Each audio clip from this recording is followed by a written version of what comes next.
بسم الله الحمد لله الصلاة والسلام على رسول الله صلى الله عليه وسلم. السلام عليكم ورحمة الله وبركاته.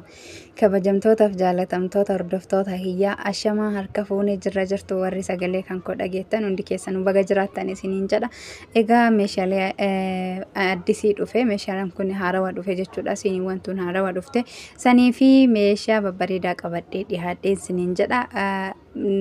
dirqa mana sontaane fedha keessaniin haga dhumaatitti nafaana turaa isiniin jedha yoo isinitti tole viidiyoo kiyya laayikii tuqaa isiniin jedha egaa obboleeyyan kiyya isinii wantuun isinii hedduu babbareeda fi akkasumallee faashinii amma dhufeedha jechuudha itti aansee immoo tuyyuu jechuudha isaaniin abbaa afurii kuni jechuun abbaa afurillee ta'ee abbaa sadiillee ta'ee bifa onneetiin shaklii garaagaraatiin dhufanii jiran jechuu achumaan argeennaanini ani waa fudhachuu dhaqee argee maaliif hin waraabne jedhee isin jechuudha kan isinitti tole as keessa illee laallattanii ajajachuu dandeettanii isiniin jedha akkasii obboleeyyan kiyya. Akkasi inni kun abbaa lamaati maashaallah meeshaalee hedduu babbareedaa ta'anidha jechuudha faashinii ka amma dhufe ka amma irra jiru jechuudha abbaan lama abbaa sadii abbaa afurii kun reefuma seenaa jira isinillee beektan jedhe abdii qaba. Kana osoo hin taane dura ka biraatiin jira jechuudha zirgiiwwan kunillee jechuudha hedduutu akka babbareedanii maashaallah tabaarakallah akkasi isiniin jedha hordoftoota kiyyaa as keessa illee ta'ee waan as keessa hin jirrellee viidiyoo irraas tahee footoo biraa qabdan irraas tahee yoo ajajattanii argachuu dandeettan isiniin jedha karama salphaatti akkasii akkasuma immoo tuyyuu jechuudha ibsi biraa wanti ani jechuu barbaade yeroo baay'ee gara keessatiin illee ibsa kenninaan jettanii ani meeshaalee kana ofii gurgura jechuudha kan ofii hin gurgurre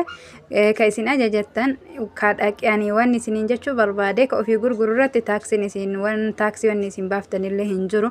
gatii madaalawaan gatii maasii gurguramaa jiruun isinii gurguraa isiniin jedha isinitti gurguraa isiniin jedha wanti isin kafalattan yoo jiraate gara biyyaa ergachuudha akkasuma meeshaalee gugurdaa akka furnii akka firiijii wantoota kanarratti tiraanspoortii ofii kafalattaniin isiniin jedha ka ittiin fe'ee galchu sanii achitti meeshaalee huma mana keessa jiru kana bira jiru kanarratti waan tiraanspoortii isinirratti hin qabadhu womaasii gurguramaa jiruun isinii kennaa isiniin jedha maaliif jennaan dhimmuma kiyya dhaqee bite waan ta'eef isinii fi miti isiniin jedha wantoota as keessa hin jirree fi akkasuma meeshaalee gugurdaan ofii kiyyatti isiniin hin sobuu hin galchine maaliif jennaani ajajumaan hojjetaa jira malee meeshaan gugurdaan kun asitti baay'ee hin deemu waan ta'eef birrii qabee ta'a jechuudha amma firiijii fornii gugurdaa kana yooniin istoofii didiqqoolee taate malee as keessatti namni as keessa jiru baay'inaan sawwaan hin fayyadamneefuu jecha bilaashuma birrii qabee taa'uu danda'a waan ta'eef ani immoo nama reef lafa kanaaf bik jedhaa jiru waan ta'eefitti waan gurguramu waan dafee narraa deemu waan bakka waan guddaan irra hin ta'e nama bi'aansi firiijiin tokko amma faawaddade firiijii fi istoofin tokko 40 firiijilleen xiqqaan 30 way gugurdaan immoo tuyyuu haaluma isaatiin jira jechuu kun yoo kataa'ee qabee ta'uun taate wanti itti socho'anii ulfaata waan ta'eef ajajuma keessaniin isinii fidaa yeroo isin ajajattan isas tahee dabbaa gaasaa tahee akkasuma firiijii fi fornillee waan hundaayyuu isinii fidan isiniin jedha hordoftoota kiyya akkasii kana isinitti ma meeshaalee kana keessa waan dasisin jedhe zirgiiwwan kana keessa tahee kabiraa keessallee waan dasisin jedhe alaallattanii fi isiniin jedha meeshaalee kanniin keessa ammoo tuyyuu wanni ani isinirratti qabadhu hin jiru isiniin jedha yoona amantan amana yookaan illee amanaman rabbi qofaan isiniin jedha nama obboleeyyan kiyya sodaa namaa osoo hin taane sodaa rabbii ofiitiif jecha qabrii ofii tolchatuuf jecha haqa jirtu hojjetu hunda kennayyuu nu haa taasisu haqa jirtu dubbatu hunda kennayyuu nu haa taasisu wallaahi addunyaan tuni gabaabduudha garuu nama sobdii jechuudha jiruu waggaa 100 hin jiraanneef waan umrii guutuu asirra jiraannu nutti fakkaata addunyaan tuni gabaabduudha akiratu dheertuudha isiniin jedha obboleeyyan kiyya kana yoo jedhu lubbuutti yaadachiisaa jira malee teessanii miti kanaafiyyuu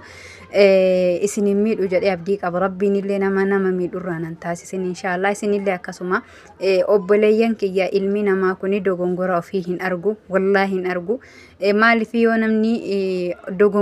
yoonin dogongoree jiraadhee wanti an takkittiin isin itti dhaammadhu obboleetti teenna kuni sirrii miti aki kuni sirrii miti jedhaatii natti hima nama nama isin irraa fudhatuu danda'u namammoo dudduuba deemnee ebalu akkanaa ebaluu ni waddachite ebalu bakka waan garagaraa jechuurra kallatti osoo abbaan jedhanii abbaan sun sababa himatu qaba yookaas irraa danda'a jechuudha yookaas sababa himatu qaba.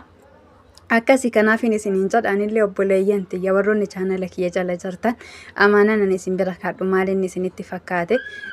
yeroo jiru kanatti haga mataa kiyyaan jiru wallahi jireenya gaarii isinii wajji jiraadhee akhlaaqa gaariin dubbii gaariin hojii gaariin gaafa immoo asirraa deemes akka rahmatanaa kadhattan abdii qaba waan taheefi waan ani balleesse kallatti maannatti himaa nama isinirraa fudhatuudhaan isiniin jedha lakkoofsi kiyya jechuudha hanqinni ilma namaatirra hanqinni hin dhabamu yeroo maraa'an kana inuman jedha jechuudha hanqina kiyya kana sirreeffadhu warri naan jechuu jettanii kanaan jettanis galatoomaa ka jechuu barbaaddanii isinitti toluu baate immoo amma rakkoon qabu jedhan isiniin jedha lakkoofsi kiyya duwwaa 964 85 kanaan wastaabbii fi iimuu fi telegiraam illee argachuu dandeettaniin isiniin jedha warri meeshaa ajajachuu barbaadanillee jechuudha akkasi obboleeyyan kiyya baarakallahu fiikum akkasuma asumaan amma dandeenyen ilmi namaa kuni wama danda'e wal jabeessa kanama jabeessu rabbuma ka jabinallee irraa kadhatan rabbuma jechuudha hamma danda'amaa ta'een barreeffama gaariin tahee laayikiin tahee sheeriin tahee keessa wal jajjabeessuu tahee waan dandeenye walirraa bitachuu tahee waan dandeenye immoo hanqinna namni sun qabu itti himuun tahee ka wal jajjabeessinu ka haqa walirraa nu qabu haqa walirraa qabnuunillee isinuma waluma isiniin jedha rasuuli rabbii sallallahu alaihi wasallam sahaba tokkon obboleessa kan kee kabadii dalagullee gargaarii ka keerii dalagullee gargaarii jedhaniin jedhan yaa rasuulallahi akkamitti nama badii dalagu wadirratti gargaara ennaan kabadii dalagu san badirraa isa dhorguun isa gargaarta ka keerii dalagu immoo keerii san irratti jajjabeessuun isa gargaarta jedhaniin jechuudha kanaafuyyuu ammallee rasuulli sallallahu alaihi wasallam marra minkum munkaran falyughayyir biyadihi namni isinirraa hamtuu takka arge jalqabatti harka isaatiin haa deebisuu jedhan eegas immoo arraba isaati yoo hin danda'in yoo arrabaanis hin danda'in fa biqalbihi dhalika ad'afu al-iimaan qalbii isaatiin onnee isaatiin haa deebisuu inni irra laafa ajibbu jedhan haa deebisuu osoo hin taane onnee isaatiin haa jibbu onnee isaa keessatti inni kun irra laafaa imaanati jedhan kana jechuun kiyya obboleeyyan kiyya waan gaariirra yoo jiraanne irratti wal yoo jajjabeessine keeri irratti wal gargaarre waan hamtu irratti yoo wal argine immoo irraa yoo wal dhoorgine hamtu sanirraa sababa wal hambisuutiin keerii dalaynee jechuu fedheeti obboleeyyan kiyya akkasi kana fakkaatan isiniin jedha haga rabbina laafisee fi haga beeku dubbadhe wanti irraa hambise yoo jiraate anallee rabbina fahamiinaa kenni nama ibsa bal'aa kennu na haa taasisu dogongora kiyyallee nama sirreeffatu na haa taasisu in dogongoru jechuu hin dandamu kullu bani aadam khaxaa'un khayrukum khaxaa'uuna attawwaabuuna jedhan nabiyyiin sallallahu alaihi wasallam irra kulliin bani aadam ilmaan aadam guutuun isaa dogongoraadha garuu irra caalan keessa warra dogongora keessan san